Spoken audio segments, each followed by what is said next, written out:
कि कोई भी चीज यहाँ से ऐसे चल रहा है, आसानी से फिसल रहा है, और कोई भी चीज खुरदरापन है, अब देने में दिक्कत हो रही है। तो दो तरह का सरफेस होता है, एक रफ होता है, एक स्मूथ होता है।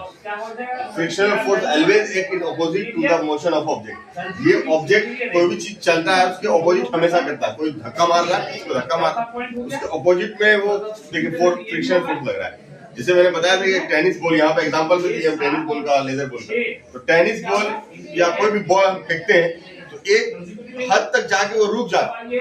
तो उसका रुकने का मतलब क्या है कि वो जब चलने ट्रेवल करता है एक पाथ को, तो ऑपोजिट में फोर्स लग रहा है उसको, फ्रिक्शनल फोर्स, जो रुकने का कोशिश कर रहा है। इसलिए जाते जाते जाते एक हद पे जाके वो रुक जाता है। इसलिए उसको कह रहा है motion of object opposite to the motion of object. जो ऑब्जेक्ट का मोशन है, लेकिन इधर मोशन है ऑब्जेक्ट का, तो उसके ऑपोजिट में जाके उसके ऑपोजिट में फोर्स लग रहा है, जिस वजह से जाते जाते एक पॉइंट में जाकर रुक जाता है।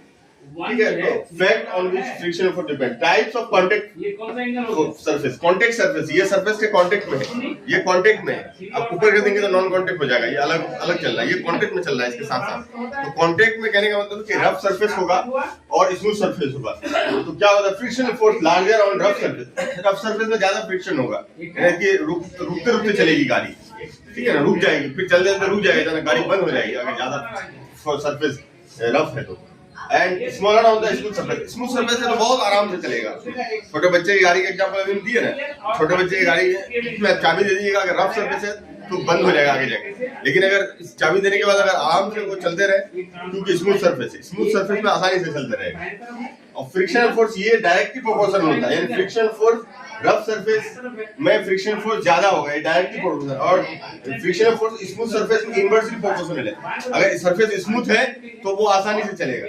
तो डायरेक्टली प्रोपोर्शनल मतलब कि जिस तरह से फ्रिक्शनल फोर्स जो है ज्यादा होगा, कब, जब रफ सरफेस है तो फ्रिक्शनल फोर्स वहां पे ज्यादा होगा, और स्मूथ सरफेस है तो फ्रिक्शनल फोर्स कम होगा, इनवर्सली प्रोपोर्शनल होगा। सरफेस क्या है, सरफेस क्या स्मूथ है तो वहां फ्रिक्शनल फोर्स जो जीरो हो जाएगा, यानी कि कम फ्रिक्शन होगा ही नहीं, वहां बिल्कुल आराम से चलेगा। तो नहीं होने का मतलब है इनवर्सली, और होगा अगर तो रफ सरफेस पे, यानी डायरेक्टली प्रोपोर्शनल। ठीक है बात।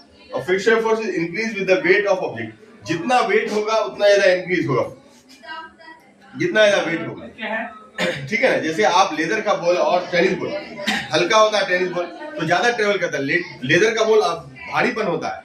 किसी भारी आप एक आप बॉल को फेंकिए, और एक बॉल, टेनिस बॉल की बात नहीं कर रहे, सिर्फ हम बॉल की बात करें। एक बॉल को फेंकिए और एक पत्थर को फेंकिए, तो पत्थर कहीं जितना, दोनों को सेम स्पीड से फेंकिए, ठीक है। एक पत्थर हाथ में, एक बॉल हाथ में, दोनों को जब फेंकेंगे आप, तो पत्थर को एक ही स्पीड से फेंकिए, एक ही साथ फेंकिए। तो